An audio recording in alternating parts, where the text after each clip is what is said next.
안녕하세요. 하늘수레교회 임호상 목사입니다. 오늘 나눌 말씀은 누가복음 2장 39절에서 52절의 말씀입니다. 주의 율법을 따라 모든 일을 마치고 갈릴리로 돌아가 본 동네 나사렛에 이르니라. 아이가 자라고 강하여지고 지혜가 충만하며 하나님의 은혜가 그 위에 있더라. 그의 부모가 해마다 유월절이 되면 예루살렘으로 가더니 예수께서 12살 되었을 때에 그들이 이 절기의 관례를 따라 올라갔다가 그날들을 마치고 돌아갈 때에 아이 예수는 예루살렘에 머무셨더라. 그 부모는 이를 알지 못하고 동행 중에 있는 줄로 생각하고 하룻길을 간 후 친족과 아는 자 중에서 찾되 만나지 못하매 찾으면서 예루살렘에 돌아갔더니 사흘 후에 성전에서 만난즉 그가 선생들 중에 앉으사 그들에게 듣기도 하시며 묻기도 하시니 듣는 자가 다 그 지혜와 대답을 놀랍게 여기더라. 그의 부모가 보고 놀라며 그의 어머니는 이르되 아이야 어찌하여 우리에게 이렇게 하였느냐? 보라 내 아버지와 내가 근심하여 너를 찾았노라. 예수께서 이르시되 어찌하여 나를 찾으셨나이까? 내가 내 아버지 집에 있어야 될 줄을 알지 못하셨나이까 하시니 그 부모가 그가 하신 말씀을 깨닫지 못하더라. 예수께서 함께 내려가사 나사렛에 이르러 순종하여 받드시더라.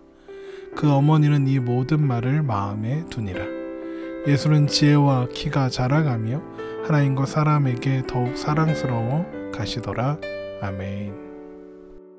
예수님과 그 부모들은 율법을 따라 모든 일, 곧 정결의 의식을 모두 마친 후에 원래 살던 동네인 갈릴리 나사렛으로 돌아갔습니다. 누가복음 2장 39절입니다. 주의 율법을 따라 모든 일을 마치고 갈릴리로 돌아가 본 동네 나사렛에 이르니라. 예수님은 그곳에서 자라셨고 강해지셨습니다. 누가복음 2장 40절입니다. 아이가 자라며 강하여지고 지혜가 충만하여 하나님의 은혜가 그의 위에 있더라. 주님은 키와 몸만 자란 것이 아니라 하나님의 은혜 가운데 지혜가 충만해져 갔다 하였습니다. 이렇게 예수님은 하나님의 은혜 가운데 이스라엘 앞에 나타나 하나님의 일을 감당하실 때를 준비하고 계셨던 것입니다. 예수님께서는 보통 사람들처럼 여인의 몸에 잉태되셨고 출생하셨을 뿐만 아니라 보통 사람들처럼 신체적으로나 정신적으로나 성장해 가시는 과정을 그대로 밟으셨습니다. 예수님은 인간의 일생을 그렇게 오롯이 살아내신 것입니다. 예수님께서 이렇게 보통의 사람들과 동일한 인생을 사셔야 했던 이유를 히브리서는 이렇게 설명합니다. 히브리서 4장 14절에서 16절의 말씀입니다. 그러므로 우리에게 큰 대제사장이 계시니 승천하시니 곧 하나님의 아들 예수시라.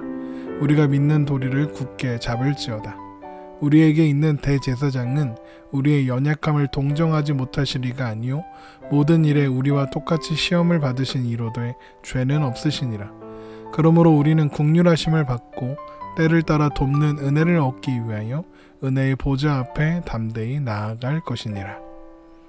예수님은 보통의 사람들과 모든 면에서 동일한 인생을 살아내심으로써 모든 사람들과 똑같은 조건 속에서 인간의 일생 가운데 찾아오는 모든 시험을 감당하셔야 했던 것입니다. 그러나 주님은 우리와는 달리 죄를 짓지 않으셨습니다. 그러나 주님은 인간의 일생을 살아내심으로써 우리의 연약함을 그대로 겪어내셨죠. 그래서 주님은 우리의 모든 연약함을 공감하실 수 있으십니다. 그래서 우리는 주님의 공감하심 안에서 긍휼하심을 잊고 때를 따라 돕는 은혜를 얻기 위하여 은혜의 보좌 앞으로 담대히 나아갈 수 있게 된 것입니다. 주님은 우리가 주님 앞에 나아갈 때에 우리의 모든 연약함을 경험하셨기 때문에 우리의 마음의 절망과 아픔과 괴로움을 공감하실 수 있으십니다. 그러나 주님은 또한 우리와 동일한 조건 속에서 죄를 범하지 않으셨기 때문에 우리의 실패에도 불구하고 우리를 도우시고 우리를 또한 용서하시며 또한 다시는 실패하지 않도록 도우실 수도 있는 것입니다. 이런 주님의 인간적인 성장의 기간 가운데에서 주님은 그 특별함을 또한 드러내시기도 하셨습니다. 예수님의 부모들은 해마다 6월절에 예루살렘으로 올라가 절기를 지켰습니다. 예수님께서 12살 되던 그 해에도 동일하게 예루살렘으로 올라가 6월절 명절을 지키게 되었죠. 누가복음 2장 41절에서 42절입니다. 그의 부모가 해마다 6월절이 되면 예루살렘으로 가더니 예수께서 12살이 되었을 때에 그들이 이 절기의 관례를 따라 올라갔다가, 그런데 절기를 마치고 모두가 돌아가고 있을 때 아이 예수님은 예루살렘에 홀로 남게 되셨습니다. 그런데 그 부모는 당연히 일행 중에 있을 것으로 생각하고 하룻길을 갔는데, 하룻길을 가서야 일행 중에 예수님이 없음을 알고 아이 예수님을 찾으러 예루살렘으로 돌아가게 됩니다. 누가복음 2장 43절에서 45절입니다. 그날들을 마치고 돌아갈 때에 아이 예수는 예루살렘에 머무셨더라. 그 부모는 이를 알지 못하고 동행 중에 있는 줄로 생각하고 하룻길을 간 후 친족과 아는 자 중에서 찾되 만나지 못하매 찾으면서 예루살렘에 돌아갔더니, 아이 예수님의 부모들은 사흘 후에야 아이 예수님을 성전에서 찾을 수 있었습니다.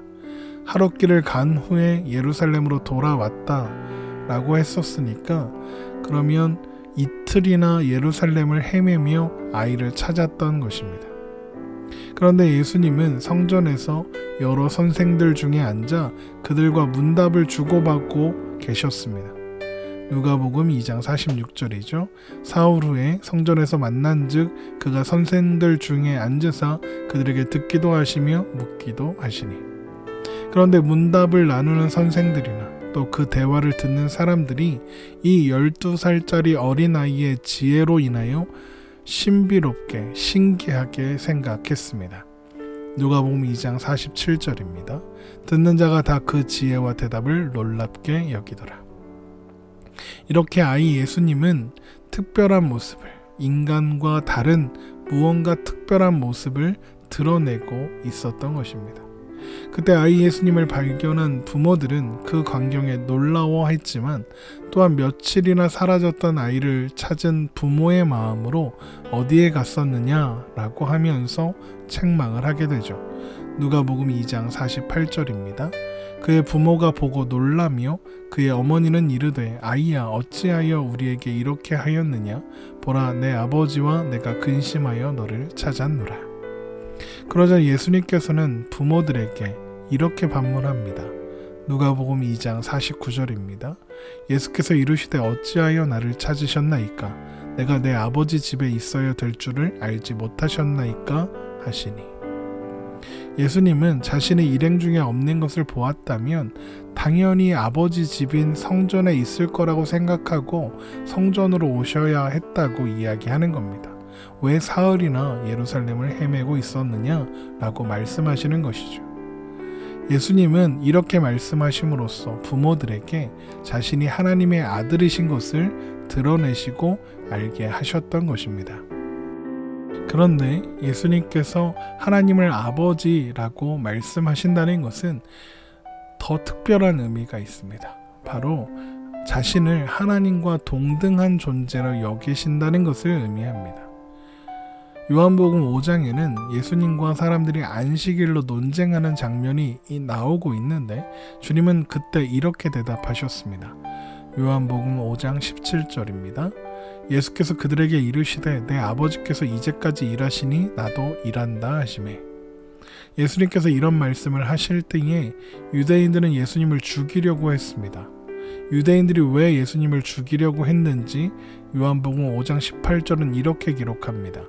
유대인들이 이로 말미암아 더욱 예수를 죽이고자 하니 이는 안식일을 범할 뿐만 아니라 하나님을 자기의 친아버지라 하여 자기를 하나님과 동등으로 삼으심이로라.